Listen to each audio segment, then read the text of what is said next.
আফসোস, আমাদের মা বোনেরা সারাদিন রান্নাঘরে ইফতার তৈরি করতে করতে ইবাদত করার সময় পান না।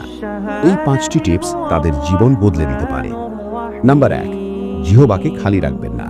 রান্না করার সময়, সবজি কাটার সময় দরুদ শরীফ বা সুবহানাল্লাহ পড়তে থাকুন। এতে খাবারেও নূর আসবে এবং নেকির হিসাবও চলতে থাকবে। নাম্বার 2, রান্নাঘরকে মাদ্রাসা বানিয়ে নিন। মোবাইলে কোরআনের তিলাওয়াত বা কোনো ভালো বয়ান চালু রাখুন। হাত কাজ করবে আর কান ইবাদত করবে। নাম্বার 3, নিজের নিয়ত বদলে নিন। এটা ভাববেন না যে কষ্ট করে রান্না করতে হচ্ছে, বরং ভাবুন আমি আল্লাহর মেহমান রোজাদারদের খিদমত করছি। এর জন্যে আপনি জিহাদের সমান সওয়াব পাবেন। নাম্বার 4, সবচেয়ে গুরুত্বপূর্ণ, ইফতারের ঠিক 10 মিনিট আগে চুলা বন্ধ করে দিন। যাই হোক না কেন, এটা দোয়া কবুলের ভিআইপি সময়।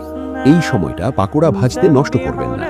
জায়নামাজ বিছিয়ে নিজের ও পরিবারের জন্য দোয়া করুন। নাম্বার 5, ইফতার এত ভারী করবেন না যে ক্লান্ত হয়ে এশা ও তারাবি পড়ার শক্তিই না থাকে। আসল উদ্দেশ্য খাবার নয়, আল্লাহকে রাজি করা। এই ভিডিওটি এখনই আপনার আম্মু, বোন ও স্ত্রীর সঙ্গে শেয়ার করুন। এটি তাদের জন্য একটি সেরা উপহার।